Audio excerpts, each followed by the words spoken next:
Bienvenidos otra tarde más a Hablando con, el programa estrella de AOMI Radio. Vamos a pasar a una entrevista muy especial. Yo a Lunio, su trabajo, lo conocí hace muchos años, vi que tenía una baraja muy interesante y tenía una filosofía detrás muy curiosa. Y entonces he querido traerlo hoy a AOMI. Ha accedido, desde aquí muchas gracias, Lunio. Buenas, muchas gracias por invitarme, es para mí un placer estar aquí. Bienvenidos al programa Hablando con, un programa de radio en el que entrevistaremos a magos del panorama nacional e internacional y también a artistas afines al mundo del ilusionismo. Un programa dirigido por los magos RJ y Julio Castro. No te vayas a ningún sitio, porque empezamos ya.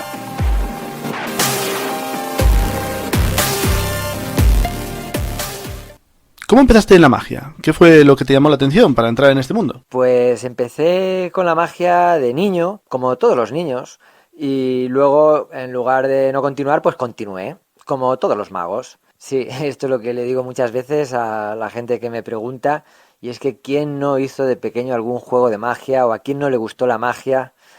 Bueno, así que continuar con la ilusión, pues es algo que ocurrió en mi caso. Yo de pequeño quería pues ser trenista los lunes, taxista los martes, cantante los miércoles, hacer diccionarios los jueves, en fin, quería hacer un montón de profesiones. Y la de la magia era una de las profesiones que quería tener y la que más he tenido en el corazón. Al ser algo artístico, pues me encanta, entre todas las artes la elegí, aunque me gustan muchas otras cosas también. Y recuerdo de niño que a los 5 años actué en mi cumpleaños y los compañeros de clase eran el público, pues hice un juego de magia con una gallinita de plástico que se transformaba en un huevo o algo así. Venía ya prefabricado de una caja de magia borrás.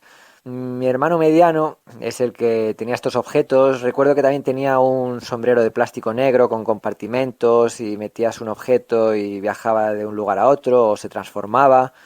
Así que todo lo que fuera misterio, ingenio, fascinación, ilusión y soñar despierto, pues me encantaba, como a cualquier niño. Y también había como un librito pequeño donde recuerdo que leí cómo hacer para que una varita mágica flote dentro de una botella. Bueno, estos son los recuerdos de infancia, de los inicios. Después jugaba con las cartas al burro, al cinquillo y también, como no, pues cuando hacía amigos nuevos y también jugaban a cartas, pues siempre había alguien que te enseñaba algún juego de cartas, algún truco y yo iba aprendiendo y le iba haciendo magia con cartas a otras personas. Esos fueron los inicios, sí, sí. Qué buenos esos inicios. Nos llevan a otros tiempos pasados que son guapos, ¿no? ¿Cómo avanzaste en la magia después? ¿Cuáles fueron tus primeras dificultades que tuviste?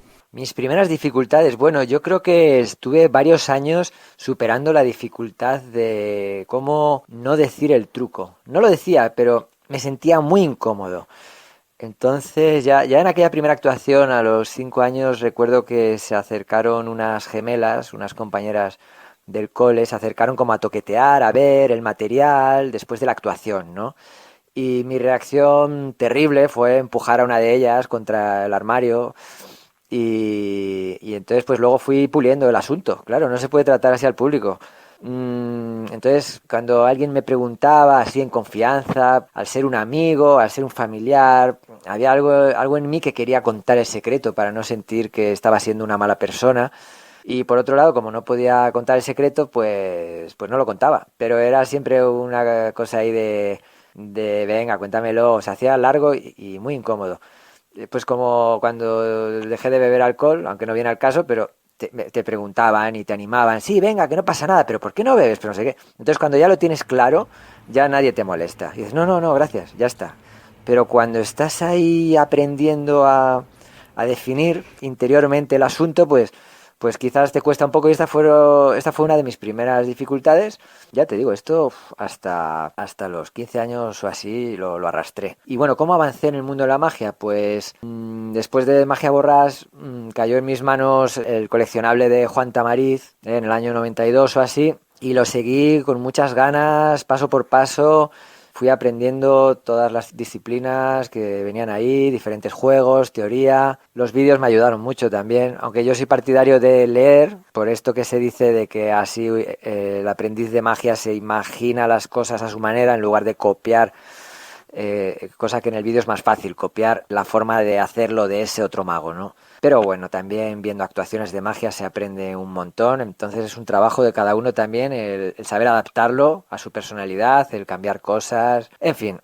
Pues Juan Tamariz, súper importante. Aprendí muchísimo con aquellos fascículos y seguí practicando y practicando con más facilidad las cartas, que al principio me parecían más aburridas, pero después vi que lo dominaba más. Claro, al ser como 2 dimensiones, que en realidad son 3, ¿no? Pero no sé, se me hacía más fácil. A lo mejor es que como Juan domina mucho el tema de las cartas, pues transmitía más esa pasión en sus textos. Ya te digo, yo inicialmente intentaba pues hacer magia con monedas, hacer aparecer conejos y eso, cosas visuales, impactantes de ese tipo, y me fui centrando en cartas, porque las monedas se me caían por los lados y me parecía muy complicado las 3 dimensiones.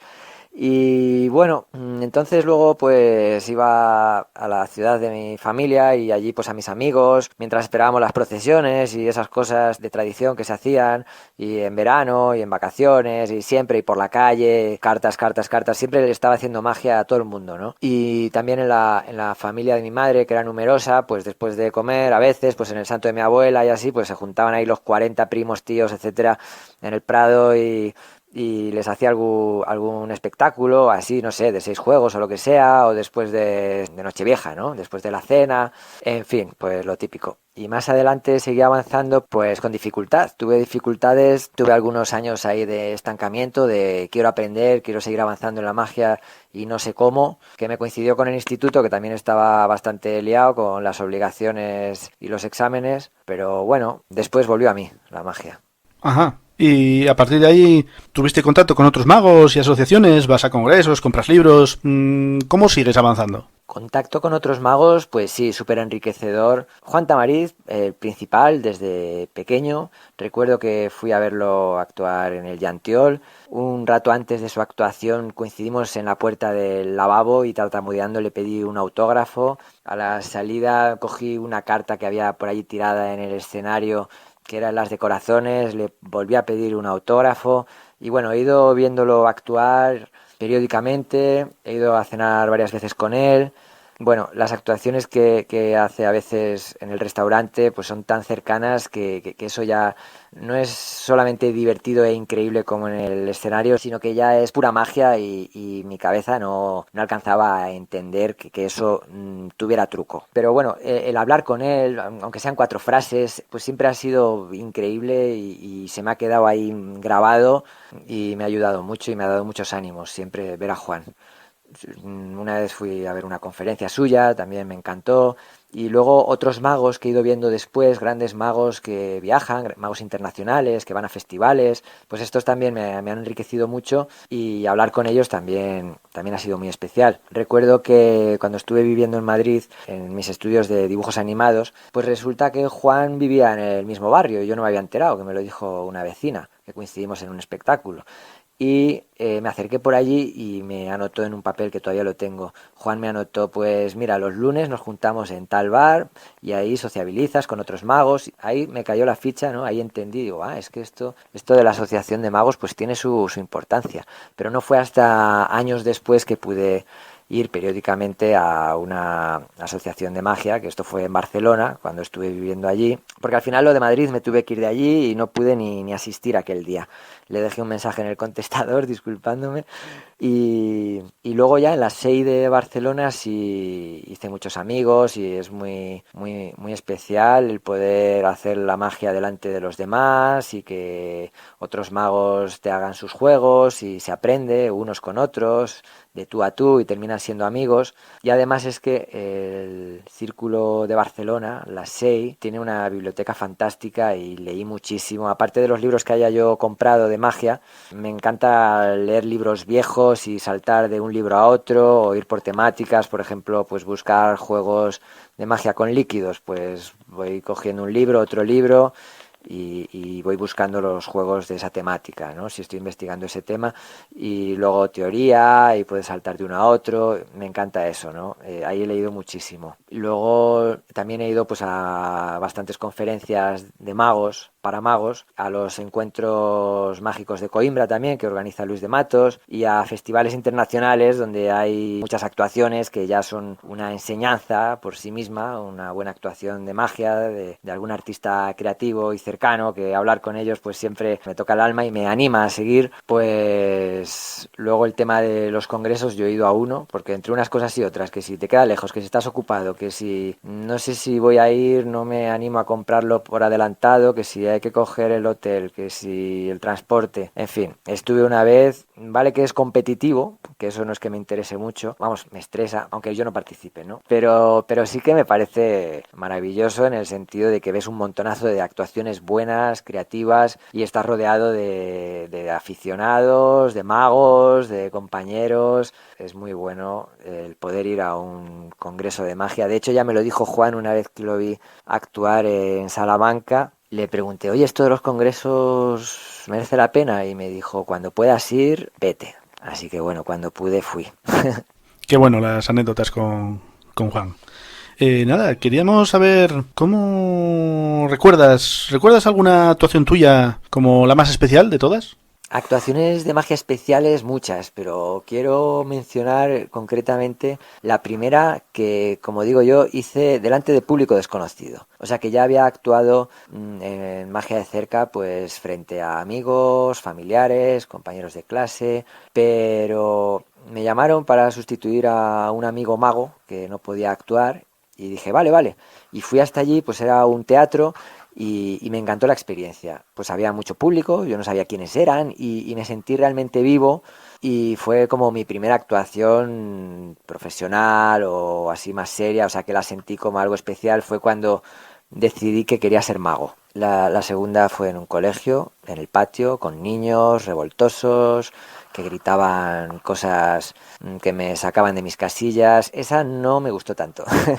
Pero bueno, la preparé con mucha ilusión, hablé de una bruja también, de unos duendes, como la primera vez, y continué mi desarrollo artístico. Luego he actuado muchas veces en cabarets, que eso me encanta. Es como una gala de magos, pero no todos son magos, así que pues sale un trapecista, luego un acróbata, un malabarista, cantante o una cantante, evidentemente. Y luego pues igual sales tú como mago y así continúa la cosa. Eso me gusta mucho. En Barcelona había bastante de esto, no digo que mucho, pero esto existía y se lo han ido cargando y hace años que esto no existe y ahora lo que había era mucho poeta. Había open mic de poesía y ahí también podían ir magos a actuar y bueno, esto también se lo han estado cargando ya con las últimas maniobras. Bueno, ya te digo, cabarets y galas de magia me gustan, aparte de pues de hacer tu espectáculo completo que siempre requiere pues más concentración, más trabajo, en fin. Ajá.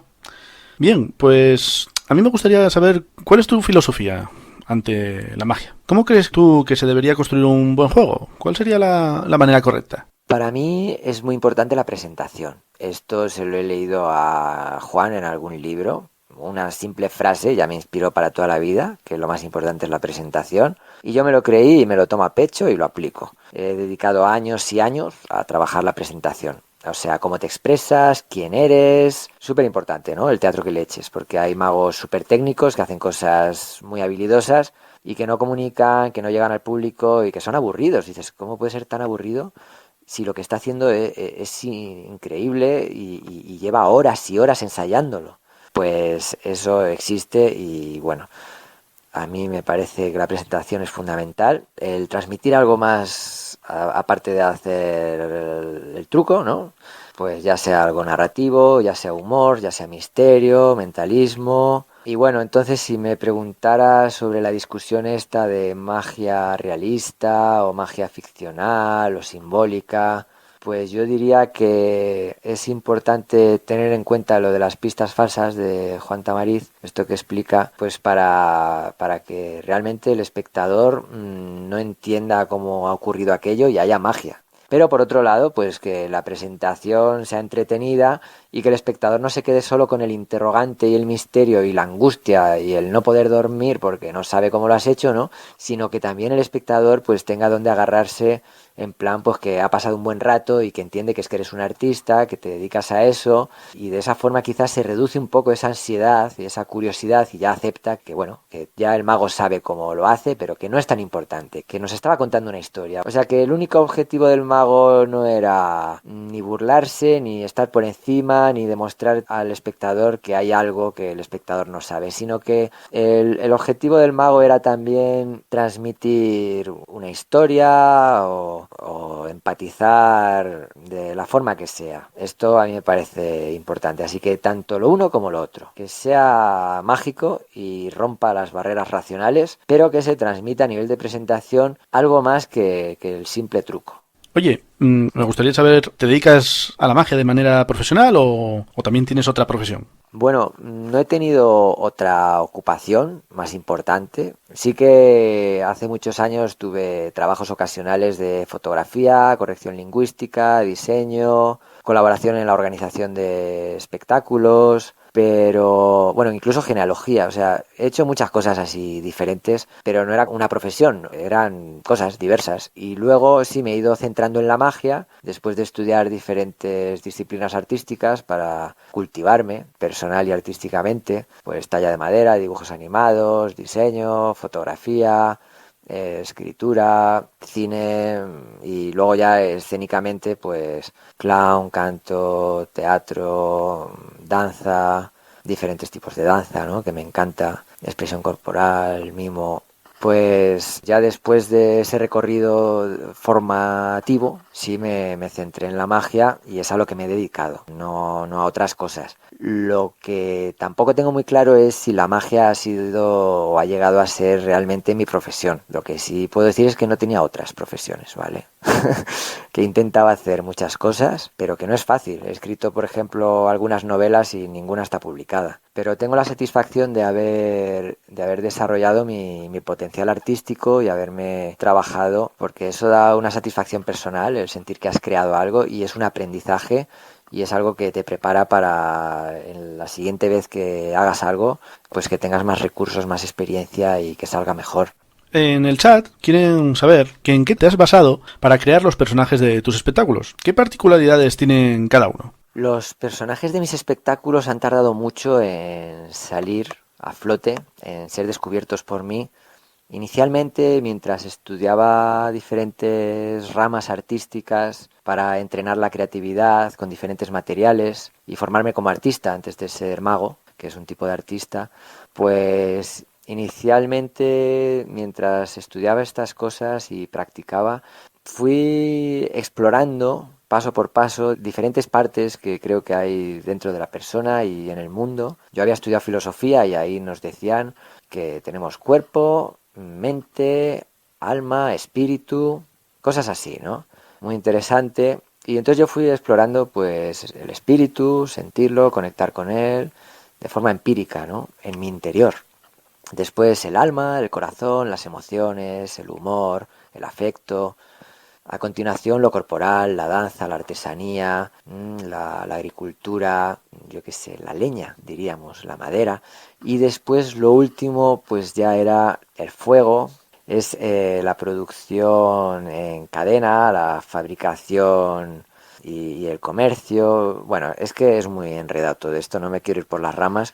El caso es que yo tenía tres personajes. Tenía la ropa, no lo había hecho nunca el personaje, pero tenía la ropa. Tenía el mago tipo Merlín, con su túnica morada, azul y su sombrero de pico, tipo brujo de cuento, ¿no? Luego tenía el payaso Rafa, que era una chaqueta verde con botones y un sombrero rojo. Después tenía Francisco Quiteria, que era un sombrero marrón de piel y una chaqueta marrón que me regaló Leandro Rodríguez, un investigador muy querido por mí y por mi familia. Y tenía estos ropajes en un armario, ¿no? Lo fui preparando. Pero después, ya cuando empecé a hacer magia, quería crear personajes, porque esto eran como estereotipos que nunca desarrollé en la práctica. Y ya cuando empecé a actuar, recuerdo que actué en una sala de Barcelona y me imaginé que yo era como un alemán, y entonces yo le iba diciendo a mi ayudanta, que estaba en el equipo, trabajaba conmigo, yo le iba diciendo lo que tenía que hacer y ella pues lo hacía mal y yo me enfadaba y era cómico el asunto. Entonces yo era como un alemán malhumorado y me inventaba lo que decía en alemán. No se entendía nada, pero se entendía con el comportamiento, con las emociones. Entonces este era un personaje que había actuado en Alemania. Inicialmente era alemán, pero lo fui modelando. Después escribí sobre él, escribí su vida y así me fui enterando de quién era. Pues este provenía de Pakistán y había trabajado en un circo de su tía por Asia. Su espectáculo consistía en meter una vaca en un frigorífico. Bueno, no sé si dar más detalles de toda esta historia. El caso es que después sí actuó en Alemania, en grandes teatros. Pues eso, o sea que si alguien quiere crear un personaje, pues lo suyo es buscar una ropa, escribir la vida de este personaje, y esto es lo que hice. Yo lo fui descubriendo poco a poco y ya después un día pues lo llevé a la práctica, me puse delante de una cámara y antes de darle a grabar a la cámara, pues Mónica Excel, que es una actriz muy buena, que me estaba ayudando en el proyecto, me hizo algunas preguntas. Y entonces yo respondía a esas preguntas desde el personaje. Pues me preguntó pues qué me gusta o de dónde vengo, y yo ya con la forma de hablar de ese personaje, el comportamiento, pues ya fui entrando en ese estado. Después ya pues cuando hicimos los vídeos pues yo ya estaba en personaje. Y así surgió pues Lunio, que lleva ropa de fakir tipo Aladino y proviene de Pakistán, donde curiosamente existe una aldea que solo la he visto en el mapa, no sé cómo es, y se llama Lunio esta aldea. También existe Lunio como apellido en esas zonas, pero yo no lo sabía cuando me puse el nombre, ¿eh? Yo me lo puse en la primera actuación que comentábamos antes, me puse el nombre de Lunio pues por la luna, que es muy bonita y tiene mucha magia. Entonces Luna es una chica, ¿no? Es un nombre de mujer, pero yo soy un hombre, pues Luna, pues Lunio. Me puse ese nombre, ¿vale? Que curioso porque en pakistaní no se dice luna a la luna, pero bueno, vale. Y entonces este Lunio es inocente, alegre, mira, lo tengo por aquí. Lunio, hola, me llama Lunio, ¿tú cómo dices? Bueno, no problem, no problem. Yo gusta mucho camina calle, sí, pero ¿qué pasa? Cuando dice este cosa TV dice no camina mucho dormir, yo dormir. Vale, Lunio, bueno, gracias, ¿eh? Entonces, nada, nos estaba hablando ahora de lo del toque de queda, que se ve que se pasa la noche en la cama horas y horas aburrido porque a él le gusta estar en la calle. Pero bueno, entonces este es Lunio el pakistaní, que ya ves un poco su actitud, mezcla varios idiomas porque ha tenido experiencias en diferentes países. Y el otro personaje que tengo es el detective explorador. Si bien el pakistaní tenía ropa que fui preparando antes de encarnar ese personaje, pero ya iba yo utilizando esa ropa porque me gustaba y hacía magia con leche y demás y me ponía esa ropa, pues este otro, el detective, la primera vez que lo hice utilicé la chaqueta marrón y el sombrero marrón de Francisco Quiteria, que era un personaje estereotípico que me había inventado yo, que era como un paisano de pueblo, pues con su huerta, sus vacas y algo así, ¿no? Entonces me puse esa ropa, pero cogí una lupa y una linterna con forma de pistola que le había comprado a un vendedor ambulante por la calle, que ni funcionaba ya. Bueno, entonces eso surgió una vez que tuve que hacer un espectáculo en una ciudad donde yo no tenía las cosas de magia. Entonces me cogí eso y me definí una forma de iniciar el espectáculo, una presentación de expresión corporal, con una música. Era una especie de explorador, pantera rosa, detective, Indiana Jones, algo así. Yo me lo imaginaba pues en la selva y demás, haciendo viajes, y lo utilicé para hacer algunas actuaciones, pero más adelante con las cartas estas de dibujo que hice se fue tirando un poco hacia lo detective, o sea que el personaje que al principio ni hablaba y que era así más explorador de selva Después sí hablaba, hacía magia de cerca, magia con cartas, y hacía también investigaciones de crímenes y cosas así. Y su forma de hablar es un poco más inglesada, no la tengo muy definida, es así como extranjero, alemán, inglés, más inglés, el típico detective, ¿no? Pero a este lo que le pasa es que se cree muy inteligente haciendo observaciones estúpidas, en plan... tengo mucho calor, quizás sea porque ha salido el sol, algo así, ¿no? Y bueno, a mí me cae más simpático el otro, el lunio pakistaní. Este detective se llama Mr. Luminix, que al principio la primera vez que actué era Lumio, que fue porque se equivocaron en el cartel. Eso también fue inspirador para mí. En lugar de poner Lunio, pusieron Lumio. Y dije Lumio, eso Lumen Luminis en latín es luz. Y de ahí vino lo de la linterna. Y Lumio, después lo cambié a Lumix y después Luminix, ¿no? Y ahí quedó el detective Luminix, profesor Luminix, Mr. Luminix. Bueno, en fin, este es como más intelectual, va de listillo, es gracioso porque es un poco ridículo y es cercano porque es simpático, pero no tiene la inocencia y la simpatía del otro, del Lunio. Lunio pues muchas veces no encuentra la palabra en español y eso hace que la gente se implique y que intente entender, y con muy poquito la gente capta no tanto el lenguaje sino también emociones, y de esa forma también el discurso de este Lunio pakistaní, el discurso pues no es tan cargado, sino que en lugar de ser muy intelectual o filosófico pues es más emocional, y bueno, ahí cada personaje es diferente. Bien, bien. Bueno, pues ya que has dicho todo eso, ¿qué consejos darías a los magos que en estos momentos estén intentando definir su personaje? Ah, pues sí, para crear un personaje hay muchas formas. Como decíamos antes, se puede empezar escribiendo su vida, o se puede empezar por la forma de hablar, o por la ropa, o por la forma de moverse, y después ya vas definiendo las otras cosas. No hay obligación de definir tal aspecto o tal otro. Simplemente encontrar cosas que le caracterizan y que te ayudan a entrar en ese estado. Así que quizás escojo o quizás no. Y quizás conoce su profesión o quizás no. Quizás no es tan importante su profesión. Pero algunos rasgos sí te van a ayudar a entrar ahí. Cómo camina o tiene un amor infinito a su madre, está obsesionado o le encanta viajar. Son detalles que tienen importancia y que caracterizan. Por eso en inglés es character, ¿no? Personaje se escribe así. Y bueno, yo sí diría que la expresión corporal es súper importante y muy bonito, algo que nos ayuda a encontrar un personaje, o sea, el teatro del gesto, el teatro físico. Esto me encanta, eso es brutal.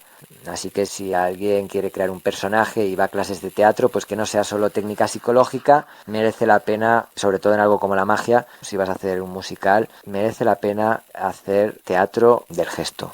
Luego la forma de sentir el personaje es fundamental, o sea, que no venga solo desde la mente, sino que lo tengas en todo el cuerpo, y lo que expresas, las emociones que tienes y las reacciones que tienes ante los objetos, con lo que va ocurriendo y demás, eso que te vaya desde la mente hasta el dedo gordo del pie, o sea, que te nace del vientre, del estómago, ¿sí? Sentirlo en el cuerpo, la emoción que quieres transmitir. Esto lo tuve que aprender. Yo pensaba que lo hacía bien, me vi un vídeo y dije, no me lo creo, esto no está bien. Y entonces me dieron esta pista en teatro. Y luego, pues, hombre, cosas como proyectar la voz es fundamental, ¿no? En clase de canto también te explican esto, que nazca en el vientre la voz. Pero ya te digo, tanto si hablas como si no hablas, que la actitud y la psicología sean coherentes y profundas, lo más posible. Que no sea simplemente ponerse una ropa o hablar de una forma rara. Y luego también el tema de no sobreactuar, pues es muy importante, que las primeras veces que hacemos teatro lo habitual es sobreactuar, y esto pues ya te van diciendo, te van corrigiendo los profesores o te vas dando cuenta. Es bueno que a veces te digan las cosas, que no sean todo palmadas en el hombro. A mí me gusta mucho que haya sinceridad. Eso sí, que sean críticas constructivas, porque cuando me dicen no me ha gustado nada lo que has hecho, me deprimo y ya está. Sin embargo, si me dicen, ah, genial, me encantó tu sonrisa, lo que yo sí haría es recortar los pantalones, ¿no? Por ejemplo, o sea, lo que sea, o gritar más, o... Entonces, las críticas, si son constructivas, son geniales, ¿no?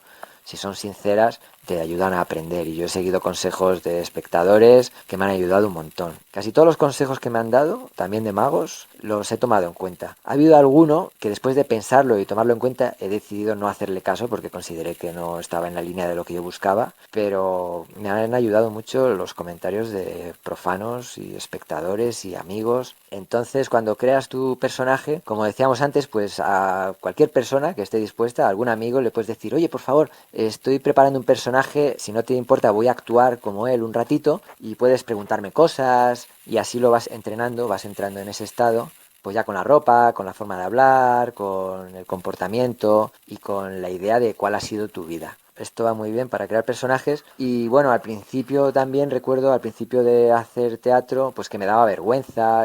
Digo, ay, ahora me voy a poner aquí a hablar como si fuese otra persona. Y vas como con timidez, y eso también hay que superarlo. Y que se entienda y ponerle energía, y aunque digan está loco, da igual. Así que de repente... Hola, sí, soy Jaimito, ja, ja, ja. O sea, lo que sea, quitarte la vergüenza, y puedes hacer ejercicios de exagerar las cosas. Si estás muy tímido, eso también puede ser bueno. Pues que digas, de pronto voy a ser un ogro ogrísimo, y sobreactúas a lo bestia, pero después ya lo vas suavizando. Eso también te da registros. Así que hay muchos ejercicios. Eso en clase de teatro te lo explican y es un trabajo muy bonito. Porque incluso aunque quieras hacer magia sin hacer un personaje, pues también es interesante que encuentres un alter ego, un tú mismo, que sea atractivo para el público, que sea expresivo, porque a veces estamos en plan tímido y no nos mostramos como somos. Entonces, aunque sea para encontrarse a uno mismo o para quitarse tensiones y mostrarse en un escenario como uno es en la vida real o con sus amigos, sea cual sea el tipo de personaje que buscas, pues siempre el teatro, las clases de teatro y la danza y el canto, el proyectar la voz, clases de dicción, todo eso ayuda muchísimo, y me parece fundamental que los magos hagamos ese trabajo para ser artistas antes que magos. ¿Improvisas al actuar o sigues un guión así riguroso, bien marcado ahí, bien estudiado ahí? Ah, muy buena pregunta. Sí, algo que recomiendo también y que yo lo he practicado es el teatro improvisado. Hay clases de improteatro que es algo súper útil para un mago, porque yo personalmente tengo muy mala memoria y cuando intento seguir un guión al pie de la letra, pues me sale acartonado, me quedo en blanco y no tiene interés, o sea, es un desastre. Así que me gusta tener claras las ideas a grandes rasgos, y en el momento de actuar, pues que me salga con una palabra o con otra, pues no pasa nada. Es la esencia y es la idea y la emoción lo que transmito. Y unas veces puede salir de una forma, otras veces puede salir de otra. Sí es cierto que hay veces que actúo siguiendo un plan de forma que parezca improvisado, pues si por ejemplo el mago parece que se equivoca y después lo arregla. Y hay otras veces que improviso, pero parece que está planeado. Eso ya son detalles que me han dado trabajo y satisfacción, y que me parece un universo increíble y maravilloso. El espectador al final, pues a veces no sabe muy bien si aquello es improvisado o no. Se queda un poco con la duda, y el mago juega al despiste con eso, no sé por qué, y puede utilizarlo para crear ilusiones realmente mágicas. Porque creo también pues en la magia de la vida y en las coincidencias, y hay cosas increíbles. Me ha ocurrido, por ejemplo, que un abogado me saque la carta de la balanza y le digo, bueno, pues tú eres abogado, te dedicas a la justicia, pues te sale la balanza, ¿no? Algo así. Luego, pues yo qué sé, un guarda forestal me sacó la carta del árbol, actué en una plaza que había un reloj, que se llama la Plaza del Reloj, y salió la carta del reloj, ¿no? Entonces, esas coincidencias pues las aprovechas, dices, bueno, como estamos en la Plaza del Reloj, pues has elegido quizás la carta del reloj, ¿no? Entonces piensan quizás que el mago ha hecho una trampa para que sea esa la carta elegida. Sin embargo, como fue una elección completamente libre, pues es súper impactante. Y bueno, esto es referente a la improvisación. Pero sí, veníamos hablando de cómo crear un personaje, y quería añadir que para mí no era fácil decidir las características, ¿no? O sea, voy a ser un mago bueno, un mago malo, ¿cómo soy? No, yo me quedaba en blanco. O me venían muchas ideas y no sabía cuál elegir, o me quedaba en blanco, me quedaba bloqueado. Así que para entrar en ese camino de creatividad, yo pienso que el mago que quiera crear un personaje o descubrirse a sí mismo puede tirar de cosas que le emocionan, recuerdos, cosas que le conmueven, porque eso es lo que te va a dar constancia en el asunto. Si tienes una idea así, algo muy mental que te auto autoimpones, pues quizás luego no continúas con eso, porque no lo sientes vivo, no lo sientes auténtico. Pero si es algo que te nace de dentro, que conecta con tus inquietudes, con tus gustos, con tus fantasías, con tus pasiones, de esa forma creo que se va descubriendo uno u otro personaje que está conectado contigo mismo, aunque sea diferente, ¿no? Y como que brota de tu interior. Tú lo vas descubriendo, así como hay detalles que a lo mejor los defines de manera mental, pues hay otras cosas que te nacen del corazón o de los recuerdos, o que las vas observando, las vas descubriendo con la práctica o de una forma expectante, no tanto de autoimponerte algo. Pues ese es el tema. Yo creo que el personaje lo vas descubriendo a la vez que lo vas modelando, y me ha ocurrido varias veces de estar haciendo un personaje y yo mismo sorprenderme y decir, pero ¿de dónde sale esto? Si es que parece que tiene identidad propia. Y pienso, pero ¿lo habré copiado de algún sitio? Si es que me suena tanto. Y no lo he copiado. Tiene identidad por sí mismo y sale de ti, ¿no? Yo creo que brota de lo más profundo del espíritu, del inconsciente de la persona, y tiene una coherencia propia. Entonces, esa es la magia de la creatividad y del personaje. Hay magos que tienen el guión cuadrado y siempre utilizan las mismas palabras y parece improvisado, parece espontáneo, parece fresco. Eso es maravilloso. Lo que pasa es que cada uno, y según el día y según sus capacidades, pues va haciendo lo que puede. Lo importante es que se vea vivo y que tenga coherencia y que conecte con el momento. Es que hay coincidencias tan mágicas que desaprovecharlas tampoco tendría mucho sentido. Pues habrá magos que tengan más facilidad para improvisar y para captar las coincidencias del momento, y habrá otras situaciones y otros magos que ya estén acostumbrados a hacer siempre lo mismo, que les venga rodado y que parezca que está vivo. Yo de hecho combino ambas técnicas. A base de repetir y repetir, yo mismo me repito y digo siempre lo mismo, pero hay veces que cambio cosas, o que veo que las circunstancias apuntan hacia otro lado, o que algo no sale como yo me esperaba y lo redirecciono hacia otro lado, que creo que en esa situación va a ser más potente de esa forma. Y bueno, en cuanto a la interpretación que decíamos antes, es curioso que el público, me ha ocurrido que se creían que yo era así, que yo era pakistaní. Y después les he dicho, bueno, oye, pues gracias, es que estaba practicando este personaje. Y dicen, pero ¿cómo? Pero, wow, si yo creía que eras así. Entonces les he preguntado, ¿cómo te ha gustado más? Y me han dicho que les gustaba más el pakistaní. Pues porque era más divertido, más expresivo, más singular. Pero bueno, oye, esto ya cada uno pues va probando. Así que a veces el público no sabe. Si lo haces así natural, pues no saben si eres así o no. Y eso significa que vas por el buen camino. Bueno, ya he llegado a este punto de la entrevista. Me gustaría que nos contaras un poco la historia de la baraja Alunio. Sí, la historia de la baraja es cómo se me ocurrió y cómo la creé, pero resulta que son cartas que se usan para crear historias, para improvisar historias. Entonces quiero comentar esto brevemente. Hay diferentes juegos de mesa con estas cartas, son juegos narrativos de creatividad y humor, donde los participantes, tanto en las versiones competitivas como en las que no, pues los participantes van generando una historia.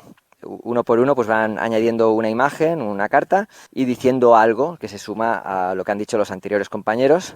Luego también, aparte de este y muchos otros juegos de mesa diferentes que hemos ideado entre amigos míos y yo, pues también son cartas que se usan para clases de idiomas, para terapia psicológica, para clases y talleres de escritura creativa. También las usan en cuentacuentos, se usan en improvisación teatral, y algo que me encanta es cuando la usan los raperos que hacen freestyle, improvisan rimas, incluso en batallas de gallos, se insultan unos a otros, y con las cartas es muy divertido y el público lo ve muy bien. Es una forma de demostrar que realmente están improvisando, que no son rimas que se tenían pensadas de casa, ya que las cartas se mezclan, pues se lo tienen que improvisar. Y así el público va viendo cómo realmente lo que dicen está inspirado en esas imágenes. Bueno, eso referente a los usos de las cartas, pero la historia de los diseños y demás, pues en el año 2000 yo sentí la necesidad de utilizar imágenes más vistosas, más grandes, en lugar de 3 de picas, 4 de picas, 5 de picas, que al final son picas repetidas y las picas pues no hay consenso en cuanto a lo que significan. En lugar de eso, pues yo pensaba que podía haber un dibujo más grande, con un significado, algo bonito, pues algo de la naturaleza, algo cotidiano.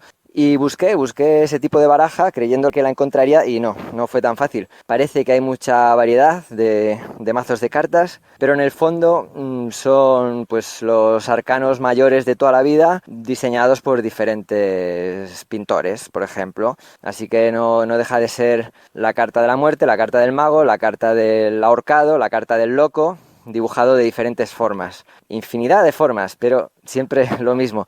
Entonces pensé, bueno, tendré que hacerla yo. Y no sabía muy bien cómo hacerla. Me animó mi tío, me dijo, venga, ya llevas muchos años pensando en hacer unas cartas, hazlas de una vez. Pues cogí unos folios y dibujé una goma de borrar, una cuchara y otros objetos. Pero aquello no podía ser una baraja, ya que eran imágenes al azar sin una conexión ni estructura. Así que años después tomé la estructura clásica de los elementos de la naturaleza, fuego, agua, aire y tierra, vinculado con el estudio que yo había hecho de alma, espíritu, cuerpo, imagen, y en esa estructura inserté imágenes variadas con sus conceptos, de forma que podría tener una baraja que permita improvisar historias, es decir, una baraja variada, no una baraja temática, porque también hay barajas que tienen pues 52 barcos diferentes y todos son barcos, aunque sean diferentes, ¿no? Es como repetitivo. Entonces, de esta forma podía ser variada la baraja y al mismo tiempo que tenga una estructura en los índices, es decir, los 4 palos con sus números, sus letras. Y bueno, el diseño evolucionó desde los primeros bocetos a mano, pasando por dibujo de línea hecho en el ordenador, y después ya lo diseñé con siluetas y más tarde le metí color. Esta es la historia. Espera. Dijiste que los doses son barcos, ¿no? Pero yo veo un coche, un barco, un helicóptero. ¿Cómo es eso? Ah, eso. Los doses son vehículos y son diferentes. No hay 4 barcos, hay 4 vehículos. El 2 de lunas, como la luna la asocio con el agua y los doses son vehículos, pues un vehículo de agua, o sea, el 2 de lunas es el barco. Así que tienes el dibujo del barco y en el índice pone 2 de lunas. Que además en el barco, en las velas, si ves, ahí hay como medio escondidas la forma de 2 lunas en las velas. Así que el dibujo tiene el símbolo del palo repetido tantas veces como indica el número. En el monociclo, por ejemplo, que es el 2 de casas, igual. Si te fijas, los 2 pedales tiene forma de casa. Y entonces, como es el 2 de casas, hay 2 pedales. Y así con todos los números. Luego el 0, por ejemplo, lo puse pues para que estén todos los dígitos. En lugar de poner el 10, puse el 0.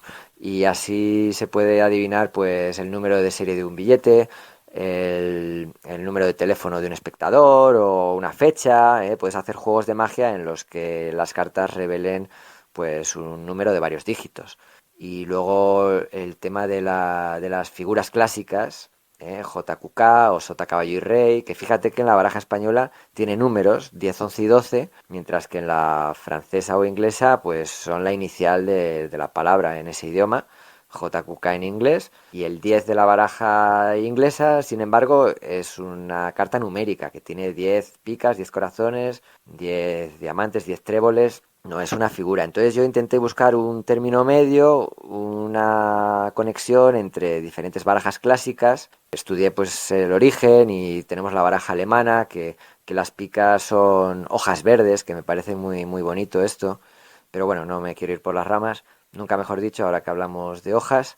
Y mira, me acuerdo que cuando le enseñé las cartas a Juan, me dijo, a Juan Tamariz, decía, así que los 4 ceros son brujas, ¿no? Y no, pues efectivamente todos los dibujos son diferentes. Porque eso sería lo que yo llamo una baraja disfrazada. Una vez me compré una baraja del Quijote, muy ilusionado porque en la caja venía muy bonito. Y cuando la abro digo, pero bueno, esto es una baraja española de toda la vida, pero que han cambiado 4 dibujos. O sea que si en lugar de poner copas te ponen el sombrero de Don Quijote, que es una bacía de barbero, que es como un plato al que le han quitado un pedazo. Y entonces tienes el 2 de bacía de barbero, el 3 de bacía de barbero. Así que con un dibujo, en una tarde se hacen toda la baraja. Y luego, por ejemplo, a lo mejor te quitan la sota y te ponen Dulcinea. Entonces hay 4 Dulcineas repetidas, pero cada una de un palo, ¿no? La Dulcinea de bastos, bueno, de bastos, de lo que hayan puesto en la baraja de Don Quijote. Pero que eso yo lo llamo baraja disfrazada. Sin embargo, esto es diferente y a mí me parece interesante porque es más variada, más rica y hay pues 52 dibujos diferentes, cada uno con su significado y al mismo tiempo hay una estructura que lo conecta todo y que es compatible con la baraja francesa, con la baraja española, etcétera. ¿Y las figuras en tu baraja cuáles son? Pues las figuras clásicas, que también se llaman honores, y así no nos liamos, porque en mi baraja casi todos son figuras, que bueno, que no es mi baraja, que es del que la compre. Pero por eso en lugar de poner de Lunio, pues pongo el Lunio y ya está, baraja Lunio.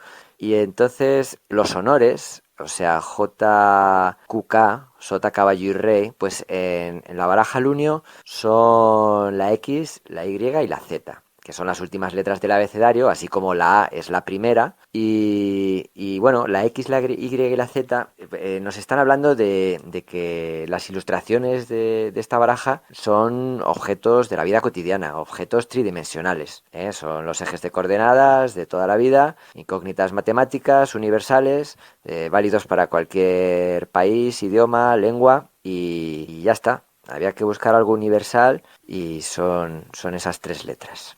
También en tu web barajalunio.blogspot.com, que bueno, lo añadiremos en tu entrada, en la entrada que crearemos en Magos Online sobre la entrevista que hemos hecho sobre ti, vemos que tienes diferentes conferencias. Entonces, ¿puedes hablarnos de ellas? ¿Qué ofreces? ¿Qué contenidos tienen? ¿Sobre qué tratan? Y también sobre el libro, que se titula Cartomagia que hace historia. La conferencia trata sobre creatividad y sobre cómo utilizar cartas con imágenes para hacer magia. Además de realizar técnicas de toda la vida, podemos aprovechar la existencia de imágenes con significado para generar contenido narrativo, trabajar con objetos físicos que se vinculan con las imágenes, con los objetos dibujados en las cartas. También, pues, creando atmósfera esotérica, como mentalismo, mnemotecnia y también, si queremos hacer humor, pues existe esta posibilidad. Entonces son 4 bloques que se van desarrollando en la conferencia con teoría y juegos prácticos. Algunos están en el libro Cartomagia que hace historia, otros están en un cuadernito más pequeño, tipo notas de conferencia. Y el libro pues trata más o menos de lo que trata la conferencia, lo que pasa es que es mucho más desarrollado y tiene muchos más juegos y más teoría, así que la conferencia es un gancho, un resumen, una forma de transmitir la pasión de forma cercana, de mostrar físicamente en directo cómo hago la magia, la energía que le pongo y luego cada artista que con su estilo haga lo que quiera, o sea que son sugerencias. Y en el libro pues está todo mucho más desarrollado y ya el artista pues le pone su toque. Son 450 páginas el libro, que es lo que resultó después de que Marre lo maquetara. Yo le entregué 250 páginas, después de haber escrito 1000 páginas y haber seleccionado lo que me parecía más interesante. Tengo ganas de leer ese libro y tener esa baraja en las manos para poder darle rienda suelta a mi creatividad. Y nada, bueno, no te quiero robar más tu tiempo y quería que nos contaras qué proyectos futuros tienes. Bueno, dicen que los proyectos es mejor no comentarlos para así asegurarse de que se llevan a cabo. Es decir, evitemos que se nos vaya la fuerza por la boca. Pero, vale, hablemos de proyectos. Lo que pasa es que estamos en una situación que no depende de uno solo, el llevar a cabo los proyectos. Hombre, esto siempre ha sido así. Realizar sueños nunca ha sido fácil. Pero ahora es que me parece tan difícil. Hace meses que no me dedico a la magia, porque tan pronto vi que nuestras vidas estaban a expensas de lo que decidan los de arriba, los que gobiernan el planeta, pues tiré la toalla y decidí dedicarme a otras cuestiones. No me parece posible actuar para personas que tapan su sonrisa, ni para público que no puede tocar las cartas, no puede mezclar, no puede elegir un naipe, no puede aproximarse al artista. Nos van sacando restricciones, toques de queda, máximo 5 personas, teatros cerrados, confinamientos, desplazamientos prohibidos, van improvisando todo tipo de coacciones, mientras nosotros tenemos que planificar todo, pedir cita previa de forma telemática, ya sea a través de internet o telefoneando a una computadora. Bueno, no es de mi agrado que nos transformen en robots. Creo que es fundamental recuperar nuestro lado humano, nuestros derechos. Así que mi sueño ahora mismo es respirar y recuperar el sentido del humor. Creo que es importante que conectemos con el corazón, que apliquemos la racionalidad para comprender lo que sucede y que no estemos demasiado en el plano mental para así evitar confrontaciones con seres queridos. La vida en la naturaleza va a ser mucho mejor que en una ciudad, porque en la ciudad hay caos y el trato de tú a tú, como siempre se ha hecho, pues nos va a resultar terapéutico. Como decía, no tengo proyectos profesionales ahora, sino solo personales. Sí que he tenido alguna vez el sueño de llegar a ser un mago de cuento, un brujo, un druida, tipo Gandalf, Merlín. Lo que pasa es que ahora me salen canas y se me quitan las ganas. Ahora preferiría ser un joven Peter Pan, un duendecillo de bosque. Son estereotipos que han estado en mi imaginario. Y bueno, para comentar un proyecto más mundano, pues también hace 20 años tenía la ilusión de hacer un espectáculo de teatro de sombras unipersonal, es decir, con la silueta proyectada, contar una historia, ¿eh?